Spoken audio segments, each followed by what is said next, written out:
সকালে ঘুম থেকে ওঠার পরে বুঝতে পারলেন মুখটা একপাশে ভার ভার মনে হচ্ছে। আয়নার সামনে গিয়ে দেখলেন মুখটা একপাশে বেঁকে গেছে, চোখটা বন্ধ করতে সমস্যা হচ্ছে। হতে পারে দর্শক এটি বেলস পালসি জনিত মুখ বাঁকা রোগ।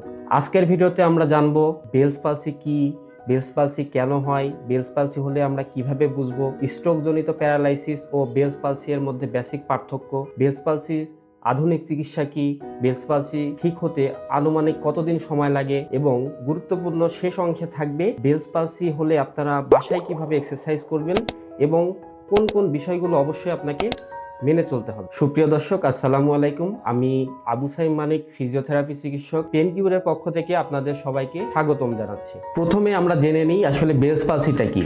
বেলস পালসি হচ্ছে আমাদের মস্তিষ্কের যে 7 ক্রেনিয়াল নার্ভ আছে, যেটাকে আমরা ফেসিয়াল নার্ভ বলে থাকি। এই নার্ভটা আমাদের মুখমণ্ডলের এই পাশ দিয়ে পুরো মুখমণ্ডল জুড়ে ছড়িয়ে যায়। যদি কোনো কারণে এই নার্ভটা ইনফ্লামেশন হয় বা প্রদাহ হয়, ফুলে যায়, অথবা এই নার্ভের স্বাভাবিক কার্যক্ষমতা ব্যাহত হয়, তার ফলে যে সৃষ্ট মুখ বাঁকা সমস্যা বা প্যারালাইসিস, এটি হচ্ছে বেলস পালসি।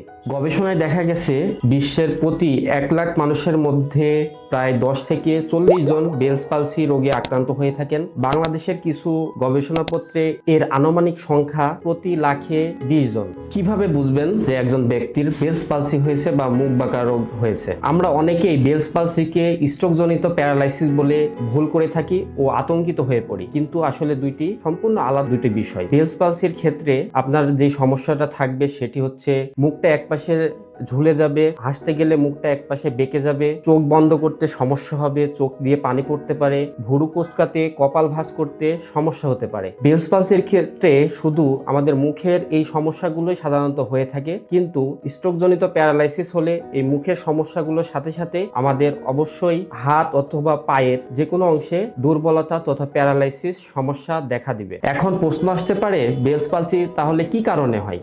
সুনির্দিষ্ট কারণ না জানা গেলেও বেশিরভাগ ক্ষেত্রে দেখা গেছে এই সমস্যাটি দেখা দিতে পারে হার্পেস সিমপ্লেক্স নামক ভাইরাসের সংক্রমণজনিত কারণে, যেটি শীতকালের প্রথম দিকে এবং শীতকালের শেষের দিকে তথা গরমের প্রথম দিকে বেশি হয়। সুতরাং বুঝতেই পারছেন এর সাথে আবহাওয়ার পরিবর্তন তথা শীতের একটি গুরুত্বপূর্ণ রিলেশন আছে, তাই শীতকালে এই সমস্যাটি বেশি দেখা দেয়। এছাড়াও কানের মধ্যবর্তী স্থানে যদি কোনো কারণে ইনফ্লামেশন হয় বা প্রদাহ হয়, আঘাতজনিত বা অন্য কোনো কারণে যদি এই নার্ভ সাপ্লাইটা কোনো কারণে বাধাগ্রস্ত হয়, অথবা মস্তিষ্কের নির্দিষ্ট স্থানে যদি টিউমার হয়, তার ফলেও কিন্তু এই ফেসিয়াল যে প্যারালাইসিস এটি হতে পারে। এখন প্রশ্ন আসতে পারে আসলে কারা এই ঝুঁকিতে সবচেয়ে বেশি থাকে? বিভিন্ন গবেষণায় দেখা গেছে তরুণ থেকে মধ্য বয়স পর্যন্ত যে জনগোষ্ঠী, তারা সবচেয়ে বেশি এই সমস্যায় আক্রান্ত হয়। এছাড়াও যাদের দীর্ঘমেয়াদী ডায়াবেটিস, উচ্চ রক্তচাপ, দীর্ঘদিন যাবত মানসিক স্ট্রেস বা মানসিক দুশ্চিন্তায় ভুগতেছেন, এমন মানুষ এই বেলস পালসি জনিত মুখ বাঁকা রোগে বেশি ভুগে থাকেন। তাহলে এখন আমরা জেনে নিব যে বেলস পালসি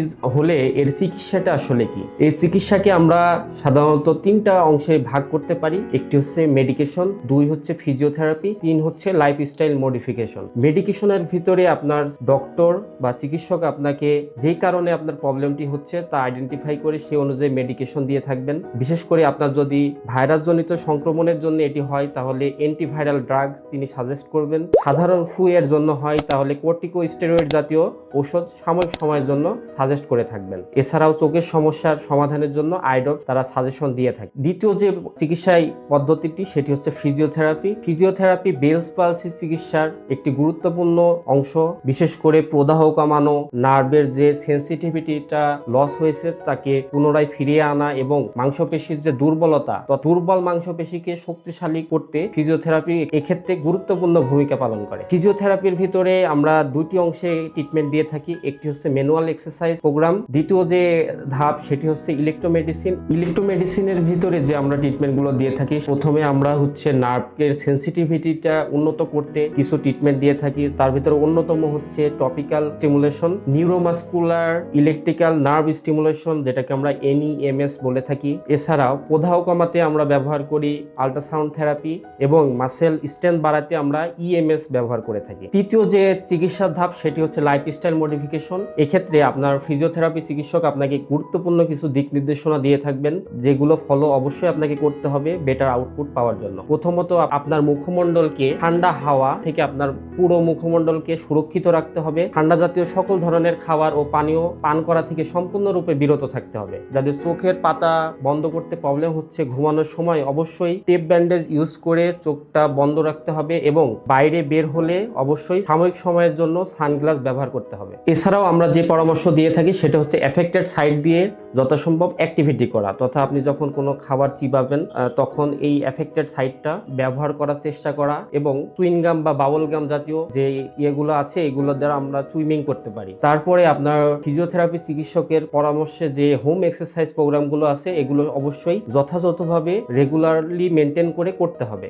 এখন প্রশ্ন আসতে পারে বেলস পালসির সমস্যার সমাধানে আসলে কতদিন সময় লাগে। এক্ষেত্রে আমরা একটি গ্রেডিং সিস্টেম ফলো করি, যেটা ফেসিয়াল নার্ভের প্যারালাইসিসের জন্য ব্যবহার করা হয়, যেটাকে বলা হয় হাউস ব্রাকম্যান গ্রেড বা এইচবি গ্রেড। এখানে 1 থেকে 6 পর্যন্ত গ্রেড থাকে, যেখানে 1 হচ্ছে সুস্থ মানুষ এবং 6 হচ্ছে সম্পূর্ণ প্যারালাইসিস। এক্ষেত্রে আপনার যদি মুখের প্যারালাইসিসটা 1 থেকে 3 গ্রেডের ভিতরে হয়, সাধারণত এটা 2 মাসের ভিতরেই রোগী সুস্থ হয়ে যায়। প্যারালাইসিসের গ্রেড যদি 4 থেকে 5 গ্রেডের ভিতরে হয় তাহলে এটি 2 থেকে 6 মাস পর্যন্ত সময় লাগতে পারে।